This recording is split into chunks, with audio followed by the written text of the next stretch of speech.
Bonsoir, aujourd'hui c'est samedi 19 octobre.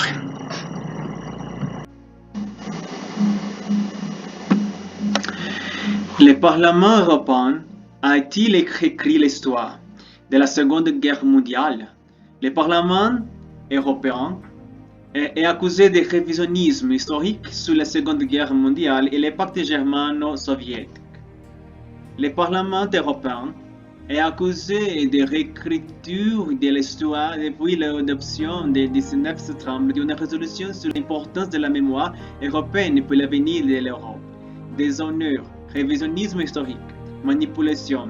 Ce texte qui équivoque principalement les crimes commis sous les régimes nazis et soviétiques a été vivement critiqué ces dernières semaines. Procède-t-il pour atteinte d'inexactitudes ou falsifications historiques? Ce qui dit le texte. L'objet de cette polémique est une résolution sur l'importance de la mémoire européenne pour l'avenir de l'Europe, votée le 19 septembre et consultable ici. Elle a été largement adoptée 50-35 voix pour 66 contre 52 abstentions. Pour les eurodéputés de divers bords du Parti populaire européen vert, en passant pour les sociaux-démocrates et les groupes de centre-droit Renew Europe. Cette résolution a été rédigée à l'occasion du 80 anniversaire du début de la Seconde Guerre mondiale en 2019. Elle aborde principalement les conflits par le prisme de ces victimes européennes. Dans sa formulation, le texte qui évoque les régimes totalitaires, c'est-à-dire les dictatures communistes, nazies et d'autres. Il appelle à la commémoration des victimes et de ces régimes, à la reconnaissance et la prise de conscience des séquelles communes à toute l'Europe, laissées par leurs crimes. Les pactes germano-soviétiques, également connus sous le nom des pactes Molotov-Ribbentrop, y est évoqué à plusieurs reprises. Cet accord diplomatique et militaire signé le 23 août 1939 à Moscou entre l'Allemagne nazie et l'Union soviétique, et un pacte de non-agression entre les deux puissances. Mais pas seulement. Les pactes dans les protocoles secrets prévoyaient également de se partager l'Europe de l'Est. Pour le Parlement européen, la Seconde Guerre mondiale, le conflit le plus dévastateur de l'histoire de l'Europe, a été déclenché comme une conséquence immédiate du tristement célèbre pacte de non-agression germano-soviétique. Qui en disant les critiques? Plusieurs critiques qui ont été formulées à l'encontre du texte adopté par les eurodéputés, tous d'accord de le fait qu'il vise à mettre en traite d'égalité entre communisme et nazisme, a dénoncé le 26 septembre le directeur du journal de l'Humanité, Petr Jarek, dans un éditorial. L'ancien eurodéputé communiste surgit également contre le fait que les signatures du pacte germano-soviétique en 1939 soient obsessionnellement désignées comme cause principale du déclenchement de la Seconde Guerre mondiale. Un grossier raccourci historique et d'une bouillée anti-russe qui passe sous silence selon lui. Tous les faisceaux de causes mobilisées par des générations de historiens pour tenter d'expliquer le déclenchement de la Seconde Guerre mondiale.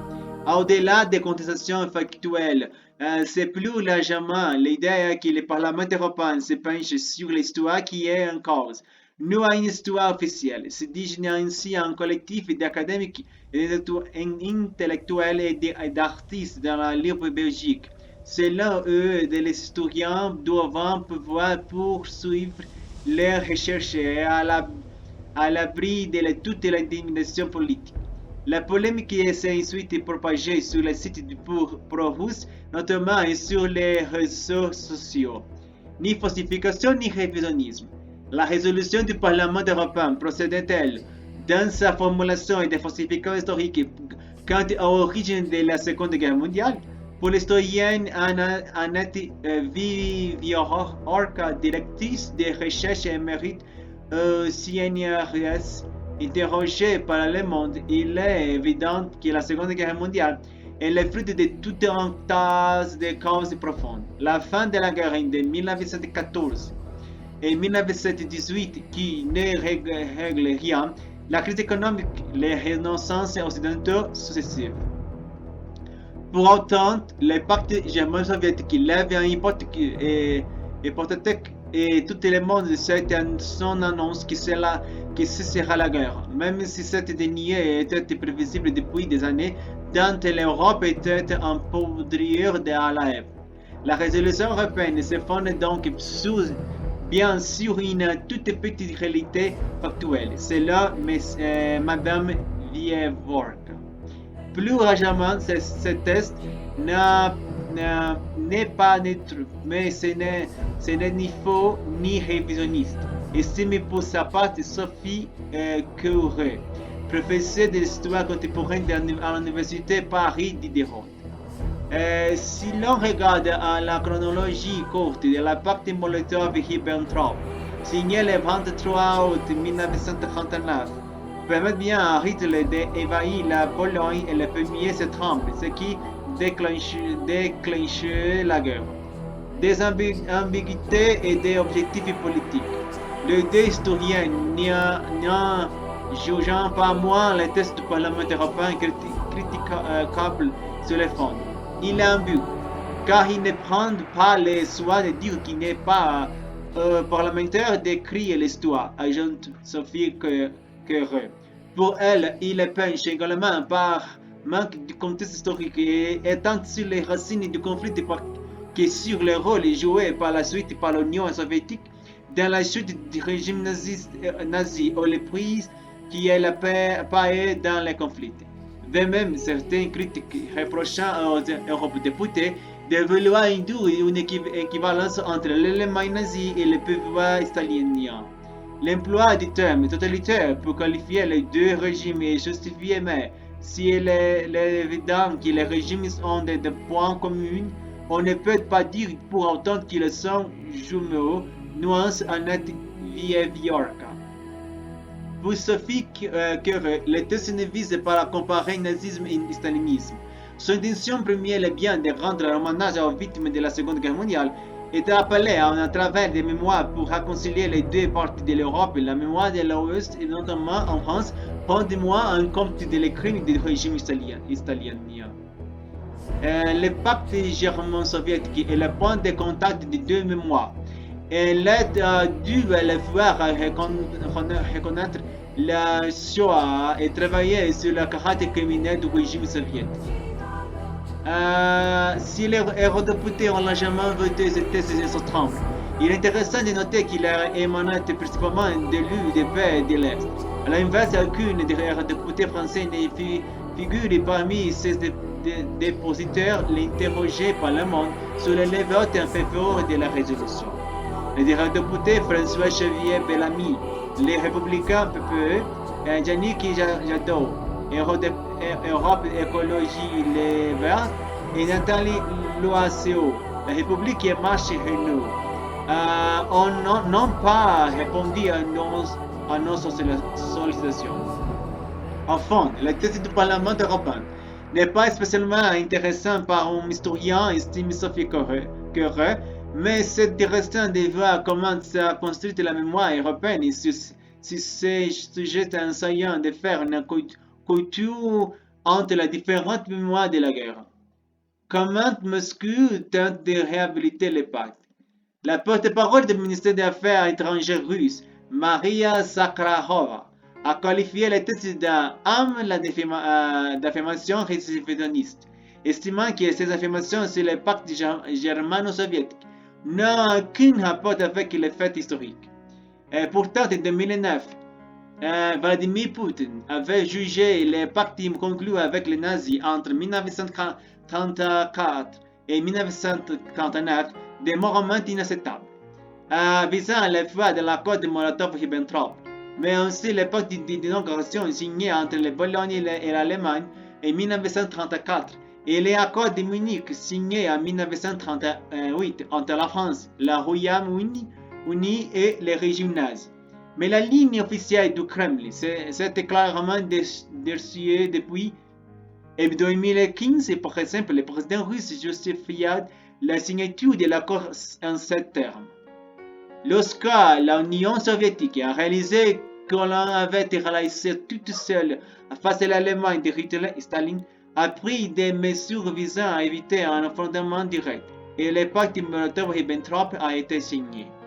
Il est développé encore depuis septembre par le représentant spécial du président russe, Sergei Ivanov, auprès de SputnikNews.com. Le pacte n'avait-il qu'évocation à gagner du temps. Côté soviétique, plus aucun historien sérieux ne dit que cela aujourd'hui, trace Annette Vieviorka, Sofia Kerr abonde. Pour Staline, c'est aussi l'occasion de gagner le territoire avec des massacres et la déportation de masse par la service soviétique dès l'été 1943. Quand on pense de tous voter par la eurodéputé, c'est dans ce contexte qu'il est inscrit, rappelle l'historien. C'est bien la proposition actuelle de Moscou à justifier le pacte Molotov-Ribbentrop et ce protocole s'écarte ainsi que sa tendance à réhabiliter le régime stalinien. Foulant au passage les faits historiques qui font frémir les peuples qui ont été victimes du régime soviétique. D'où le fait qu'il appelle l'ancien peuple communiste à faire un travail de mémoire et d'histoire et vise clairement la Russie à raison sur ce terrain selon elle.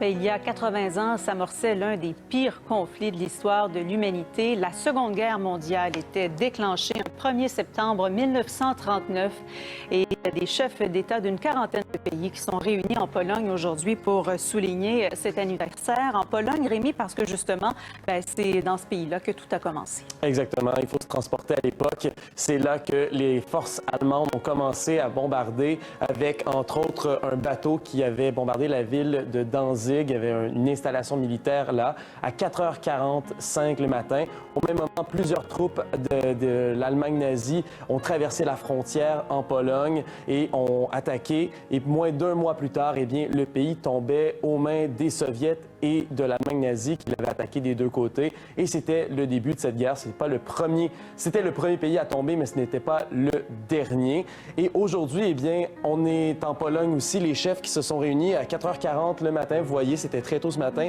au monument qui souligne cet endroit où a eu lieu la première bataille près de Danzig. Et ici, vous voyez ces images de bombardement projetées sur le mur. Nous sommes dans la première ville qui a été bombardée, une des premières en fait, Wielon, en Pologne aussi, où une autre cérémonie a eu lieu. Et finalement, tous se sont réunis à Varsovie pour une cérémonie où le vice-président américain Mike Pence était présent. Il remplaçait le président resté aux États-Unis en raison de l'ouragan Dorian qui s'en vient. Bon, la Pologne première donc à subir cette guerre, mais l'un des pays aussi les plus frappés par cette guerre-là. Oui. Exactement. Il y a 1/5 de la population de la Pologne qui a perdu la vie au cours de cette guerre. Et ça a été particulièrement difficile pour la population juive. Il y avait 3 millions de personnes qui vivaient, 3 millions de juifs, et seulement 300 000 ont survécu à la guerre. La guerre elle-même a fait 20 millions de morts du côté militaire et 40 millions du côté civil. Ça démontre l'intensité de cette guerre. Le Canada a participé, bien sûr, et il y avait plus d'1 million de soldats du Canada et de Terre-Neuve. Et 44 000 ont perdu la vie au cours du conflit. Merci beaucoup, Rémi. Malheureusement, la Seconde Guerre mondiale a détruit grande part de l'Europe. Meurtrier des victimes de la Seconde Guerre mondiale. Plus de, je ne sais pas, centaines de millions de personnes sont mortes durant la guerre. Nous ne devons pas écrire l'histoire. Non, révisionné. La situation de l'impact Molotov-Ribbentrop des Allemands et l'Union soviétique et non-agression. Cette pacte, je pense qu'avec cette pacte, la guerre a commencé. Malheureusement, nous devons réécrire l'histoire ou changer quelques places, quelques situations de la guerre. L'Allemagne nazie et l'Union soviétique ont été deux régimes totalitaires. Hitler a fait la terrible guerre au monde, a été la Seconde Guerre mondiale. Depuis Hitler, Stalin a fait un terrible régime à l'Union soviétique. Je pense qu'il a deux régimes, l'Allemagne nazie et l'Union soviétique de Stalin, a été deux régimes totalitaires, dangereux pour leur peuple, dangereux pour tout le monde. Mais aujourd'hui, la situation est différente. L'Allemagne aujourd'hui est autre Allemagne. L'Allemagne d'Europe unie, qui est très importante. La Russie d'aujourd'hui est différente de la Russie de l'Union soviétique. Je pense que je sais que la situation des droits de l'homme en Russie dans la Russie est terrible. Mais est meilleur ce moment qu'il y a 50 ans dernier. Mais nous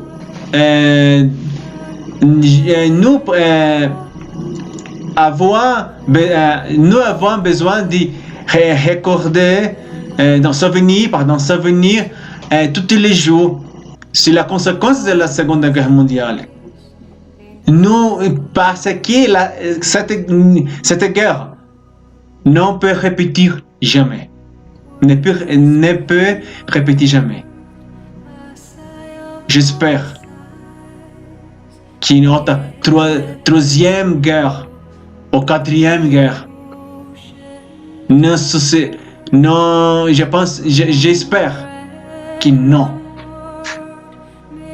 Les nouvelles guerres en Europe. Merci beaucoup pour regarder ma nouvelle vidéo. Si vous voulez voir apprendre français ou parler français, venez ici à Classe pour l'Idiomas où nous pouvons faire leçons de français avec le monde à travers Skype.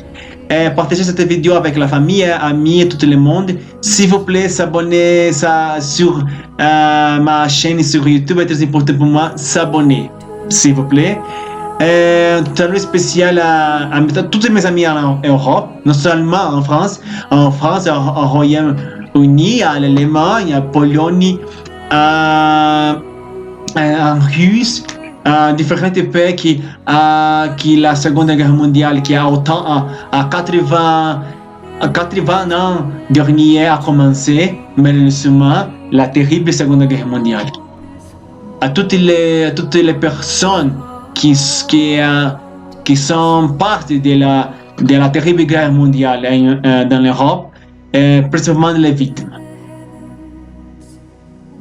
Merci beaucoup pour regarder mon vidéo et à demain contre cette nouvelle. Bonne nuit à toutes et au revoir. Vive l'Europe! Vive l'Europe! Vive l'Europe!